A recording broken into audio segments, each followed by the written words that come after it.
সাহাবায়ে কেরাম আজমাইন রাদিয়াল্লাহু আনহুমা তারা কি করতেন?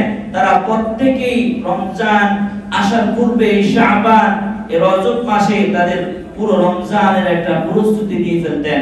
কি কি আমল তারা করবেন, কি কি কাজ তারা করবেন, সবগুলো তারা একটা লিস্টের মধ্যে নিয়ে আসতেন।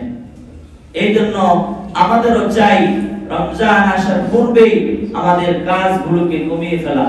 আমাদের হাতে যত কাজ থাকবে সেগুলোকে এখন একটু পরিশ্রম করে সেই কাজগুলোকে একটা জিনিসের মধ্যে নিয়ে আসা, একটা সিস্টেমের মধ্যে নিয়ে আসা। পারবো না ইনশাআল্লাহ? এই শাবান মাস লিখতে গেলে 5টি শব্দ আছে। কয়টি শব্দ? 5টি শব্দ। শিন, আইন, বা, আলিফ, নুন, শাবান। তো শাইখ আব্দুল কাদের জিলানী রাহিমাহুল্লাহ এখানে 5টি অক্ষরের ব্যাখ্যা করেছেন। কি করেছেন? 5টি অক্ষরের ব্যাখ্যা করেছেন। শাবানের যে শিন আছে, শিন দ্বারা শারফুন অর্থাৎ সম্মান। কি বুঝিয়েছেন? সম্মান বুঝিয়েছেন। আবার আইন দ্বারা উলুউন বুঝিয়েছেন, সমৃদ্ধি। কি বুঝিয়েছেন? সমৃদ্ধি। এরপরে বা দ্বারা বিররুন, নেকি। কি বুঝিয়েছেন? নেকি বুঝিয়েছেন। আলিফ দ্বারা উলফাত, ভালোবাসা। কে? বান্দার উপরে আল্লাহ পাক রব্বুল আলামিনের ভালোবাসা ছড়িয়ে পড়ে। সুবহানাল্লাহ। এরপরে নুন দ্বারা আলো। নুন দ্বারা কি? নূর, আলো বোঝানো হয়েছে। তো শাইখ আব্দুল কাদের জিলানী রাহিমাহুল্লাহ এটাকে চমৎকার ভাবে ব্যাখ্যা করেছেন। এই জন্য এই মাসের মধ্যে আছে সম্মান, এই মাসের মধ্যে আছে উলুউন, এই মাসের মধ্যে আছে বিররুন, এই মাসের মধ্যে আছে উলফাত, এই মাসের মধ্যে আছে নূর। সুবহানাল্লাহ। এই জন্য এই মাসেই আমাদের পূর্ণ প্রস্তুতি নেওয়া লাগবে। কি করবেন? পূর্ণ প্রস্তুতি নেওয়া লাগবে। এই মাসে আপনি চাইলে রোজা রাখতে পারেন। আল্লাহ রাসূল সাল্লাল্লাহু আলাইহি ওয়াসাল্লাম প্রত্যেক চন্দ্র মাসের 13, 14, 15 তারিখে রোজা রাখতেন। কি রাখতেন? আল্লাহ রাসূল রোজা রাখতেন প্রত্যেক মাসেই। আবার প্রত্যেক সপ্তাহ বৃহস্পতিবার আর সোমবার রোজা রাখতেন। আলহামদুলিল্লাহ পড়েন।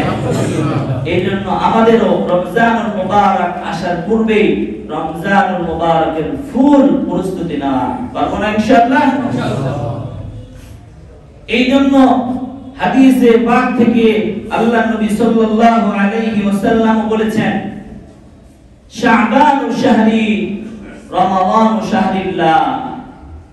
শাবানু শাহরি রমাদানু শাহরিল্লাহ।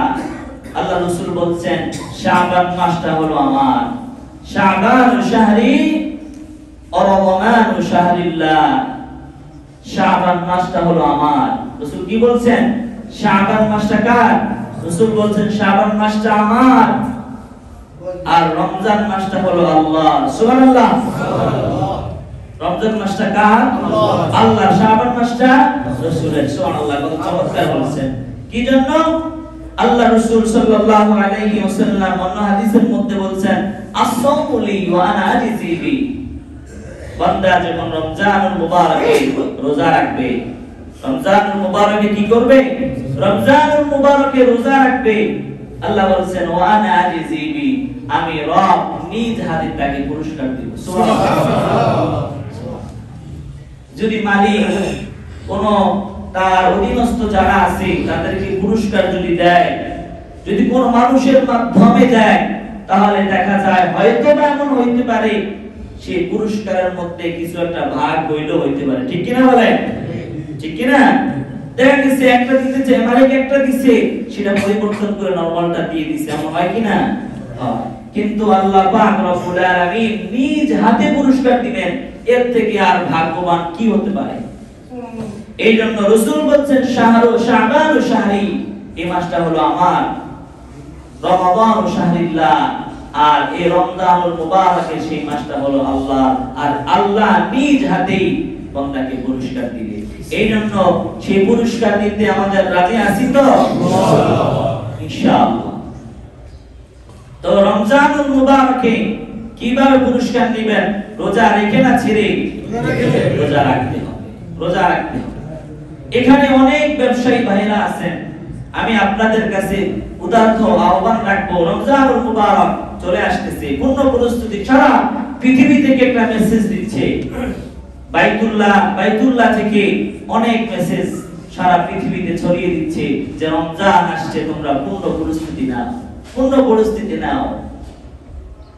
এই জন্য ব্যবসায়ী ভাই যারা আছেন, অনেকে হোটেল ব্যবসা করে, কি করে? হোটেল ব্যবসা করে। অনেক ভাইরা আছেন যে রমজানুল মুবারকে তারা তাদের হোটেল খোলা রাখে, এমন ভাইরা আছে না? আছে না নাই? কিন্তু আপনি যে মানুষকে রোজা মানুষ রাখতেছে না, অন্যায় করতেছে, আবার যে খানা খাওয়ায়া মানুষকে অন্যায়ের সামনে সাপোর্ট দিচ্ছেন, আল্লাহর কাছে জবাব দেওয়া, ঠিক কি না বলেন? এই জন্য আমরা চাই আমাদের জীবনটা আমলের মধ্যে আসুক। কিসের মধ্যে আসুক? আমলের মধ্যে আসুক। আমাদের জীবনটা আল্লাহ পাক রব্বুল আলামিন যেইভাবে চাইছেন, আল্লাহর নবী সাল্লাল্লাহু আলাইহি ওয়াসাল্লাম যেইভাবে চাইছেন, আমরা সেইভাবে আসি। যদি আমরা সেইভাবে না আসি, তাহলে আল্লাহ পাক রব্বুল আলামিনের কাছে আমাদের ধরা আছে না নাই? আছে। সেদিন আপনাকে সেখান থেকে বাঁচাবার শক্তি কারণ নাই, সেই জায়গা থেকে বাঁচাবার শক্তি কারণ নাই। সেদিন আপনাকে বাঁচাতে কেউ পারবে না যদি আপনার সেদিন আমলনামা ভালো না থাকে। সেদিন আল্লাহ পাক আপনার সাথে জুলুম করবেন না। সুম্মা তুওয়াফা কুল্লু নাফসিন মা কাসাবাত ওয়া হুম লা ইউজলামুন। আল্লাহ তেমন রব যে কোন মানুষের উপরে আল্লাহ পাক জুলুম করবেন না। জুলুম করবেন? জুলুম করবেন না। যেই যা প্রাপ্য তাকে আল্লাহ পাক রব্বুল আলামিন সেই প্রাপ্যকে বুঝিয়ে দিবেন।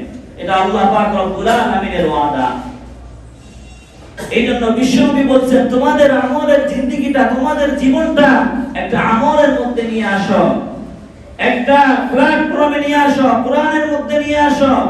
জীবন বিধানটা তোমার কোরআনের মধ্যে নিয়ে আসো, তোমার জীবন ব্যবস্থাটা কোরআনের মধ্যে নিয়ে আসো, তাহলে তুমি কামিয়াব হয়ে যাবে। আল্লাহ রাসূল সাল্লাল্লাহু আলাইহি ওয়াসাল্লাম মাহে রমাদান আসার পূর্বে কেমন আমল করতেন? আল্লাহ নবী সাল্লাল্লাহু আলাইহি ওয়াসাল্লাম সারা বছর রোজা রাখতেন, ভেঙে ভেঙে রোজা রাখতেন। শাবান মাস আসলে আল্লাহ নবী সবচেয়ে বেশি রোজা রাখতেন। সুবহানাল্লাহ পড়েন। সুবহানাল্লাহ। হযরতে আয়েশা রাদিয়াল্লাহু আনহা একবার বিশ্ব নবী মুহাম্মদুর রাসূলুল্লাহ সাল্লাল্লাহু আলাইহি ওয়াসাল্লামকে জিজ্ঞাসা করলো, ইয়া রাসূলুল্লাহ, ইয়া হাবিবাল্লাহ, আপনি শাবান মাসে এত রোজা কেন রাখেন?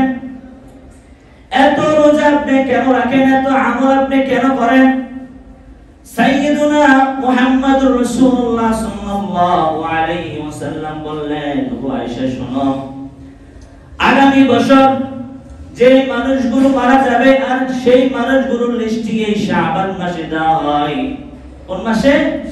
আগামী মাস, মানে আগামী এই শাবান মাসে, শাবান মাসের পরে যে মানুষগুলো মারা যাবে, আগামী বছরের সেই লিস্টিগুলো এই শাবান মাসে মালাকুল মউতের হাতে দেওয়া হয়। আল্লাহু আকবার।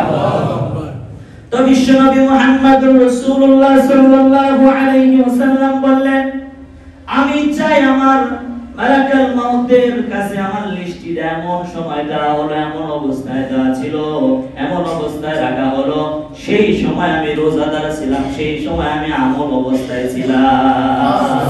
সুবহানাল্লাহ। এমন সময় আমার লিস্ট দেওয়া হলো, যেই সময় আমি রোজাদার ছিলাম, আমি কোরআনে মগ্ন ছিলাম, আমি আমলে মগ্ন ছিলাম। এমন অবস্থায় যেন আমার লিস্ট দেওয়া হয় যেই সময় আমি আমলের মধ্যে ছিলাম, আমি রোজা অবস্থায় ছিলাম। কোন অবস্থায় যদি কোনো মানুষের রোজা অবস্থায় মৃত্যু হয়, যদি কোনো মানুষের নামাজ অবস্থায় মৃত্যু হয়, তাহলে সেই ব্যক্তির ঠিকানা জান্নাত। ঠিক কি না বলেন? এই জন্য আল্লাহর নবী সাল্লাল্লাহু আলাইহি ওয়াসাল্লাম আগামী বছর যারা মারা যাবে তাদের ওই দিকে চিন্তা করে আল্লাহর নবী শাবান মাসে বেশি বেশি রোজা রাখতেন। এই জন্য আমাদের রোজা রাখা দরকার আছে না নাই? ছেড়ে দেওয়ার কোনো সুযোগ নাই। এই জন্য আমলের জিন্দেগি সাজানো দরকার, আমলের জিন্দেগি আমাদের জীবনের মধ্যে সেট করা দরকার। ভালো আমল করলে মৃত্যুটা ভালো অবস্থায় হবে, আর ভালো অবস্থায় উঠলে ভালো অবস্থায় হাসরটা হবে। এই জন্য আমাদের হাসরটা ভালো হোক, আমরা চাই কিনা? এই জন্য বিশ্বনবী মুহাম্মদুর রাসূলুল্লাহ সাল্লাল্লাহু আলাইহি ওয়াসাল্লামকে আদেশ করছেন আর সাহাবায়ে کرام শাবান মাসে বেশি বেশি কোরআন তেলাওয়াত করতেন, বেশি বেশি কি করতেন? শাবান মাস আসলেই সাহাবায়ে کرام বেশি বেশি কোরআন তেলাওয়াত করতেন, বেশি বেশি রোজা রাখতেন, বেশি বেশি আমলের মধ্যে মগ্ন থাকতেন। দরকার আছে কি আমাদের? দরকার আছে। এই জন্য বিশ্বনবী মুহাম্মদুর রাসূলুল্লাহ সাল্লাল্লাহু আলাইহি ওয়াসাল্লাম হাদিসের মধ্যে বলেছেন নিগদারিম খামসান ক্বাবলা খামসিন, হে আমার উম্মতেরা পাঁচটা জিনিস আসার পূর্বে এই পাঁচটা জিনিসকে তোমরা মূল্যায়ন করো। পাঁচ জিনিস তোমার কাছে আসার পূর্বেই তুমি পাঁচ জিনিসকে তুমি মূল্যায়ন করো। এই জন্য বিশ্বনবী বলেছেন শাবাব যৌবনকালে, তোমার যৌবনকালে তুমি মূল্যায়ন করো। বৃদ্ধ হয়ে যাওয়ার পূর্বে, বৃদ্ধ হয়ে গেলে তোমার ওযু আছে না নাই, তুমি তোমার ভিতরে সন্দেহ আছে না নাই? ওযু তুমি বাড়ি থেকে করে আসছো, মসজিদে আসতে আসতেই তোমার ওযু কি ভেঙে গেল কিনা এটা নিয়ে কনফিউশন যারা বৃদ্ধ হয়ে যায় তারা এটা অনুভব করতেছে, ঠিক কি না বলেন? এই জন্য যৌবনকালে যে একটা শক্তি, যে একটা ধারণ ক্ষমতা, এটা তুমি বৃদ্ধ হয়ে গেলে তুমি পাবা না। এই জন্য বৃদ্ধ হয়ে যাওয়ার পূর্বেই তুমি তোমার এই যৌবন কালকে তুমি কি করো? মূল্যায়ন করো। আর এই যৌবন কালের ইবাদত আল্লাহর কাছে কবুল। সুবহানাল্লাহ পড়েন। সুবহানাল্লাহ। কোন ব্যক্তি যদি যৌবন কালে ইবাদত করে, বার্ধক্যে যদি কোন ব্যক্তি ইবাদত নাও করতে পারে, আল্লাহ পাক তবুও তার জিগায় বনা যে করলি কি করলি না। সুবহানাল্লাহ পড়েন। সুবহানাল্লাহ।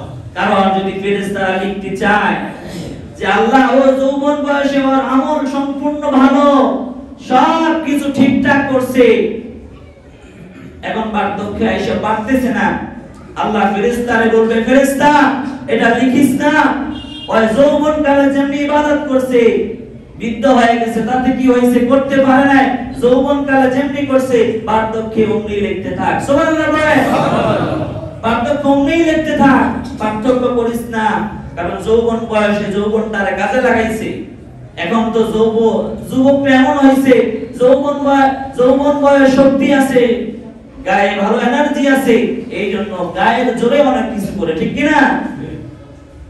এই জন্য যৌবন বয়সে যুবক অবস্থায় কোন মানুষের উপরে জুলুম করা যাবে না, নিজের নফসের উপরে জুলুম করা যাবে না, অত্যাচার করা যাবে না, অনাচার করা যাবে না, জিনা ব্যভিচার করা যাবে না। এই যৌবন বয়সকে কাজে লাগাইতে হবে, ঠিক কি না? এরপরে দ্বিতীয় নম্বর বলছেন ওয়াসিহাতা ক্বাবলা সুকুমিক, তুমি অসুস্থতা আসার পূর্বে তুমি তোমার এই সুস্থ জীবনটাকে তুমি গনিমত মনে করো। সুস্থ আছো, ভালো আছো, এই জিনিসটাকে তুমি গনিমত মনে করো।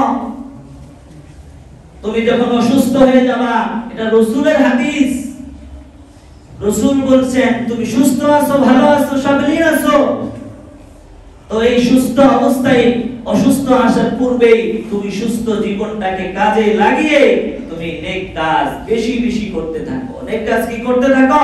বেশি বেশি করতে থাকো। দেখবেন অসুস্থ হয়ে গেলে রব্বে কাবাকে, মাওলাই কারীমকে, নবী আলাইহিস সালাতু ওয়াস সালামকে বেশি স্মরণে হয়, ঠিক কি না বলেন? কিন্তু যখন আমি সুস্থ থাকি, সাবলন থাকি, এত মনে হয় না, কিন্তু একটু অসুস্থ হয়ে গেলে কবরের কথা মনে পড়ে বেশি, ঠিক কি না বলেন? আরে কথা কয় না, এই বলেন। এই জন্য সুস্থ আছো, ভালো আছো, মাওলাই কারীমের ইবাদত বেশি বেশি করতে থাকো, গাফেল থেকো না। কারণ এই সময় তোমার চলে যাবে, অসুস্থতা একদিন চলে আসবে, সেদিন তুমি 2 রাকাত 4 রাকাত একটু কোরআন মাজিদ পড়তে চাইলেও তুমি পড়তে পারবে না। এই জন্য তুমি সুস্থ আছো, ভালো আছো, মাওলাই কারীমের ইবাদত বন্দেগী করতে থাকো। 3 নম্বরে নবী আলাইহিস সালাতু ওয়াস সালাম বলেছেন ওয়াদনাইকা ক্বাবলা ফাকরিক, তুমি এখন ধনী আছো, তুমি স্বাবলম্বী আছো, তোমার ধন সম্পদ আছে, এই সম্পদের মধ্যে তুমি মাওলাই কারীমকে রাজি খুশি করে বেশি বেশি সাদাকা করতে থাকো। কারণ তুমি কোন সময় ফকির হয়ে যাও আল্লাহর ধনীর তুই ফকির সন্ধ্যাবেলা, এমন হতে পারে কিনা? এমন ইতিহাস আছে না নাই? সকালে ধনী ছিল, বিকালে গরিব হয়ে গিয়েছে। এর মানে জীবনের শুরুতে ধনী, শেষে যা গরিব হয়ে গিয়েছে, এমন আছে না নাই? বহু আছে। এই জন্য বলছে তুমি ধনী আছো, এই ধনী অবস্থায় যে সময়টা তুমি পাচ্ছ, বেশি বেশি সাদাকা করো, বেশি বেশি আল্লাহর রাস্তায় দান করো। হ্যাঁ, আল্লাহর রাস্তায় দান করে বেশি বেশি তুমি তোমার নেক বেশি বেশি ভাগ করো, বেশি বেশি অর্জন করো। করা দরকার আছে না নাই? আছে। এরপর 4 নাম্বার রাসূল সাল্লাল্লাহু আলাইহি ওয়াসাল্লাম বলেছেন ফারাগাকা ক্বাবলা শুগুলিক।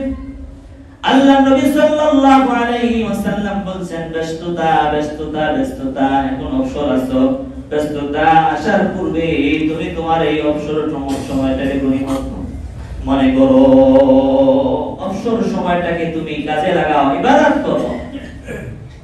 5 নাম্বার নবী আলাইহিস সালাতু ওয়াসসালাম বলেন ওয়া হায়াতাকা ক্বাবলা মাউতিক। তোমার মরণ আসার পূর্বে তোমার যে সময়টা আল্লাহ পাক তোমাকে দিয়েছে, এই সময়টাকে তুমি কাজে লাগাইতে থাকো। সুবহানাল্লাহ। মরণ আছে না নাই? আছে। নির্দিষ্ট না অনির্দিষ্ট? নির্দিষ্ট সময় আসবে। ইযা জাআ আজালুহুম লা ইস্তাখিরুনা সাআতাও ওয়া লা ইস্তাকদিমুন। সময় মতো জায়গা মতো কিন্তু মরণ চলে আসবে, ঠিক কি না? এইজন্য মরণ আসার পূর্বেই, মৃত্যু আসার পূর্বেই এই হায়াতকে, এই মূল্যবান সময়কে তুমি কাজে লাগাও। কে বলেছেন? এই জন্য প্রিয় ভাইরা আমার, আল্লাহ নবী সাল্লাল্লাহু আলাইহি ওয়াসাল্লামকে এই নির্দেশগুলো দিয়েছেন, হে নবী আপনি আপনার উম্মতদেরকে এগুলো জানিয়ে দেন। এই জন্য শাবান মাস আমরা পাইছি, শাবান মাসে আমাদের বেশি বেশি ইবাদত করা লাগবে। আল্লাহ পাক আমাদেরকে বেশি বেশি ইবাদত করার তৌফিক দান করুক, সকলে পড়েন আমিন। প্রিয় ভাইরা, মুসলমানদের ঈদ কয়টা? দুইটা। আমাদের ঈদ কখন হয়? দিনের বেলা হয় না, রমজানে হয়, কুরবানি ঈদের পর দিনের টাইমে আমাদের ঈদ হয়। কিন্তু ফেরেশতাদের একটা ঈদ আছে। ফেরেশতাদের কি আছে? ফেরেশতাদেরও দুইটা ঈদ আছে। যেহেতু ফেরেশতারা ঘুমায় না, ফেরেশতারা কি করে না? ঘুমায় না। এই কারণেই ফেরেশতাদের ঈদ হলো রাতে। সুবহানাল্লাহ পড়ে। সেই ব্যাপারে আল্লাহ পাক রব্বুল আলামিন পবিত্র কুরআনুল কারীমে সূরাতুদ দুখানের মধ্যে বলেছেন হামিম ওয়াল কিতাবিল মুবিন। হামিম ওয়াল কিতাবিল মুবিন, সুস্পষ্ট কিতাবের শপথ, সুস্পষ্ট কিতাবের কসম কে করছেন? আল্লাহ করছেন। আল্লাহর তো কসম খাওয়া দরকার আছে? এই আল্লাহর কসম খাওয়া দরকার আছে? দরকার নাই। কালামুল মুলুকি মুলুকুল কালাম, যিনি কসম খাইলেও সত্য, কসম না খাইলেও সত্য। সুবহানাল্লাহ পড়েন। সে বলছে ওয়াল কিতাবিল মুবিন, সুস্পষ্ট কিতাবের কসম, সুস্পষ্ট কিতাবের কসম। এই কিতাবের মধ্যে কোনো সন্দেহ আছে? না। সুস্পষ্ট কিতাব।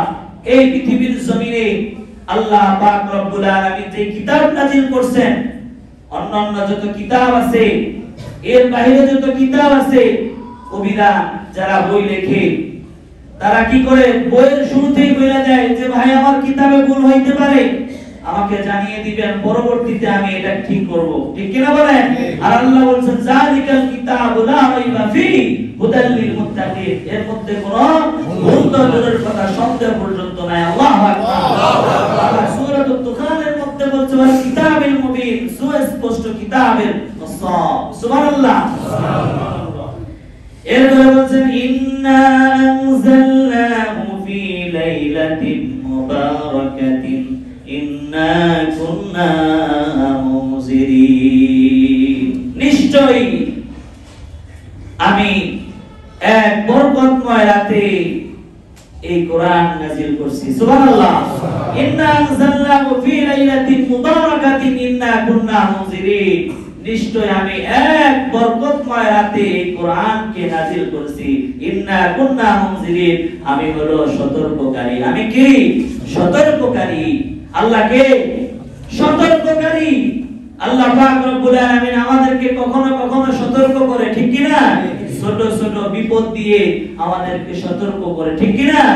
এইজন্য আল্লাহ বলেন ইন্না আনজালনাহু ফি লাইলাতিন মুবারাক ইন্না কুন্না মুনজিরিন, আমি এক বরকতময় রাতে এই কোরআন তোমাদের কাছে অবতীর্ণ করেছি। ইন্না কুন্না মুনজিরিন, নিশ্চয় আমি কি? সতর্ককারী। এরপর আল্লাহ বলেন ফিহা ইউফরাকু কুল্লু আমরিন হাকীম, আল্লাহ বলেন এই রাতে প্রত্যেক মানুষের জন্য অতি প্রজ্ঞাময় বিষয়গুলো নির্ধারণ করা হয়। প্রজ্ঞাময় যে বিষয়গুলো আছে তোমাদের জন্য, যে বাজেটগুলো আছে, এই রাতে তোমাদের জন্য এটা ফয়সালা করা হয়। এটা কে বলেছেন? ফিহা ইউফরাকু কুল্লু আমরিন হাকীম, এগুলো এই রাতেই আমার পক্ষ থেকে ফয়সালা করা হয়। কি করা হয়? আমার পক্ষ থেকে ফয়সালা করা হয়। হযরতে তাবিঈ মুফাসসিরদের একদল মুফাসসির আছে যারা এই বরকতময় রাতকে শবে বরাতের রাত বলেছেন। কোন রাত বলেছেন? তাবিঈ মুফাসসিরের একদল, এক জামাত মুফাসসিররা বলছেন এই রাতটা হলো শবে বরাত। কিন্তু আল্লামা ইমাম নববী রাহিমাহুল্লাহ বলেন এই রাতটা হলো ইন্না আনজালনাহু ফি লাইলাতিল কদর। সুবহানাল্লাহ। তিনি বলেন এই রাতটা শবে বরাত নয়, এই রাতটা হলো লাইলাতুল কদর। সুবহানাল্লাহ। লাইলাতুল কদর রাত্রিতে আল্লাহ কি করেছেন? কোরআনুল কারীম নাযিল করেছেন। সুবহানাল্লাহ। এই জন্য প্রিয় ভাইরা, এই কোরআনুল কারীমের মধ্যে আল্লাহ পাক রব্বুল আলামিন আপনাকে আমাকে কি দিয়েছেন? এই কোরআন আমাদের কাছে নাযিল করছেন, এই কোরআন শিখার জন্য আমাদেরকে বলছেন। কিন্তু আজকে 99.9 মানুষ কোরআন শুদ্ধ করে পড়তে পারে না, ঠিক কি না বলেন? এই জন্য উদাহরণ আহ্বান থাকবে প্রিয় ভাইরা, প্রিয় বন্ধুরা আমার, এই রমজানুল মুবারকে আপনাদের কাজগুলোকে একটু ব্যস্ততা কমিয়ে রমজানুল মুবারকে যারা যারা কোরআন পড়তে পারেন না, একজন মুরব্বির কাছে যান, একজন মুয়াজ্জিন খাদেম ইমামের কাছে যান, যা বলেন ভাই আমি কোরআন পড়তে পারি না, আমার কোরআনটা শিখাও। আমার বয়স 60-70 হয়ে গেছে, আমার যাওয়ার সময় হয়ে গিয়েছে, এখন আমি মাওলায় যে কি কোরআন নাযিল করছে, কি কিতাব নাযিল করছে, এই কিতাবটা আমি এখনো শিখতে পারি না, আমার কপালটা পোড়া, আমার কোরআনটা একটু শিখাও। যদি কোনো মৌলবী না শিখায় তখন আমাকে বললেন, তখন আমি আপনাকে শিখাবো ইনশাআল্লাহ, বলেন ইনশাআল্লাহ। এই জন্য প্রিয় ভাইরা আমার, এই কোরআনুল কারীম আল্লাহ পাক রব্বুল আলামিন কি নাযিল করেছেন, কি বুঝিয়েছেন, এত বরকতময়, এত বরকতময়, এত বরকতময়, যেটা বোঝাবার সাধ্য কোনো মানুষের নাই, যেটা বোঝাবার সাধ্য কোনো মানুষের নাই, যেটা এত জ্ঞান গভীর, এতগুলো বোঝার সাধ্য কোনো মানুষের নাই। আল্লাহ পাক রব্বুল আলামিন এই কোরআনুল কারীমের মধ্যে এত মুজিজা, এত হিকমত দান করেছেন। সুবহানাল্লাহ পড়েন। সেই কোরআনুল কারীমে হযরতে ইব্রাহিম, হযরতে ইসমাঈল আলাইহিস সালাতু ওয়াস সালাম, আমার আপনার নবী বিশ্ব নবী মুহাম্মদুর রাসূলুল্লাহ সাল্লাল্লাহু আলাইহি ওয়াসাল্লাম দুনিয়াতে আসার পরে 10,000 বছর, কত বছর? আমার আপনার নবী দুনিয়াতে আগমন করার 10,000 বছর আগে হযরতে ইব্রাহিম আর হযরতে ইসমাঈল আলাইহিস সালাতু ওয়াস সালাম একটা দোয়া করেছিলেন। কি দোয়া করেছিলেন? রব্বানা ওয়াবআস ফীহিম রাসূলাম মিনহুম ইয়াতলু আলাইহিম আয়াতিকা ওয়া ইউআল্লিমুহুমুল কিতাবা ওয়াল হিকমাতা ওয়া ইউযাক্কিহিম ইন্নাকা আনতাল আজিজুল হাকীম। হযরত ইব্রাহিম আলাইহিস সালাতু ওয়াস সালাম বলেন, আমি ইব্রাহিম ও ইসমাঈল আলাইহিস সালাতু ওয়াস সালাম আপনার কাছে দোয়া করতেছি, আল্লাহ আপনি আমার ওলিদের মধ্য থেকে, আমার বংশধরের মধ্য থেকে এমন একজন নবীকে 4টি গুণ দিয়া দুনিয়ার জমিনে প্রেরণ করে। সুবহানাল্লাহ। আর জোরে বলেন সুবহানাল্লাহ। ইব্রাহিম আলাইহিস সালাম কত বছর আগে দোয়া করছে? 10,000 বছর আগে দোয়া করছে, আল্লাহ আমার এবং আমার ছেলে ইসমাঈল আলাইহিস সালাতু ওয়াস সালামের বংশধরের মধ্য থেকে আপনি এমন একজন মানুষকে আখিরি জামানায় নবী বানায় পাঠান, এই চারটা গুণ দিবেন। কয়টা গুণ? কয়টা গুণ? বলে বলেন কয়টা গুণ? এক নাম্বার গুণ হলো ইয়াতলু আলাইহিম আয়াতিকা, সে তাদেরকে উম্মতদেরকে তারা কি করবে? উম্মতদেরকে তারা সহিহ শুদ্ধ কুরআনুল কারীমের তেলাওয়াত শোনাবে। সুবহানাল্লাহ। চারটা গুণ দিবেন। যে দাওয়াতি কাজ করবে, সেই নবী দাওয়াতি কাজ করার মাধ্যমে যেন সেই উম্মতেরা হেদায়েত পায়। কি পায়? হেদায়েত পায়। আপনি চারটি গুণ দিবেন। এক নাম্বার হলো ইয়াতলু আলাইহিম আয়াতিকা, সেই নবী তার উম্মতদেরকে কি করবেন? সেই উম্মতদেরকে এই কোরআনুল কারীমের আয়াতগুলো তেলাওয়াত করে শোনাবেন। সুবহানাল্লাহ। এইজন্য আল্লাহ বলেছেন মুতলু মা উহিয়া ইলাইকা মিনাল কিতাবি ওয়া আকিমিস সালাহ। আল্লাহু আকবার। এই নবী আপনি তেলাওয়াত করেন। আপনি কি করেন? তেলাওয়াত করেন আপনার কিতাব যেটা আপনাকে দেওয়া হয়েছে। এই জন্য এক নাম্বার কাজ কি? নবীরা উম্মতদেরকে বিশুদ্ধ কোরআন তেলাওয়াত শোনাবেন। এই জন্য বিশুদ্ধ কোরআনুল কারীমের তেলাওয়াত আমাদের শোনা এবং আমাদের জানা দরকার। আছে না নাই? আছে বলবেন না? আছে না নাই? মুআল্লিমুহুমুল কিতাব, আপনি তাদেরকে তাহলে কোরআন শিক্ষা দেন। কি করেন? আর এটাকে বাস্তবায়ন করতে হবে। শুনে শিখলেই হবে না, বাস্তবায়ন করতে হবে। বাস্তবায়ন করতে হবে। এই কোরআনের আইন বাস্তবায়ন করতে হবে। এই কোরআন এই সমাজের মধ্যে ফিট করতে হবে।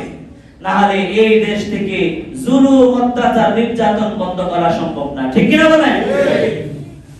যতই আপনি ইফতিজিং বন্ধ করতে চান, যদি কোরআনের শাসন প্রতিষ্ঠা না করেন তাহলে ইফতিজিং বন্ধ করা সম্ভব না। ঠিক কি না? মা বোনদের ইজ্জতকে হেফাজত করা সম্ভব না। যখনই আপনি কোরআনের সংবিধান সেট করবেন সমাজের মধ্যে, তখনই সমাজ এমনিতেই ঠিক হয়ে যাবে। ঠিক কি না বলেন? তবে কোরআন একদিন এই পৃথিবীর জমিনে বাস্তবায়ন হবে। কেমনে ভাবে?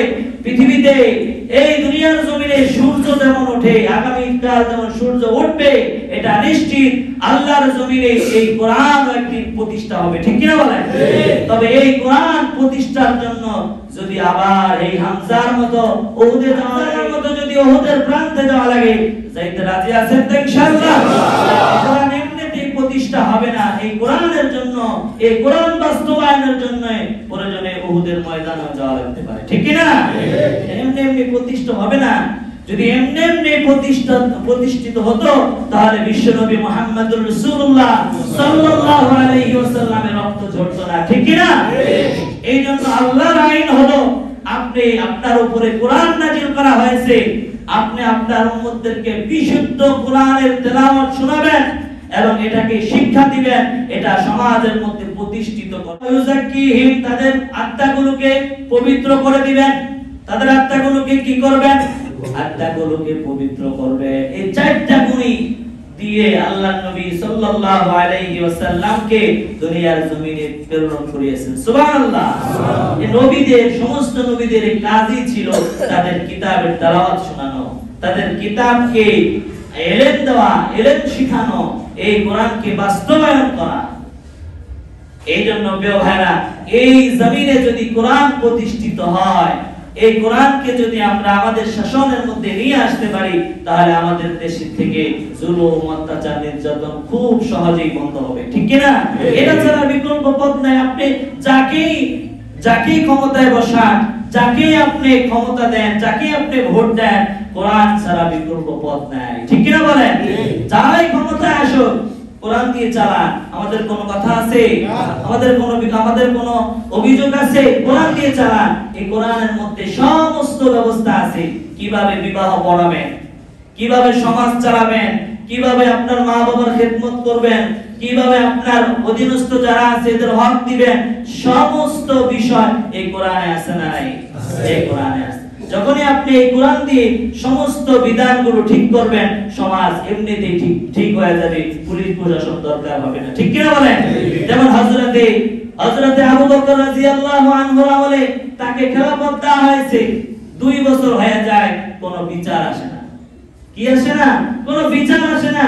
হযরতে আবু বকর রাদিয়াল্লাহু আনহু তার দায়িত্ব দিয়ে দিয়েছে যে যেই জায়গায় কোনো বিচার আসে না সেই জায়গা ক্ষমতা নেওয়া দরকার নাই, ঠিক কি না?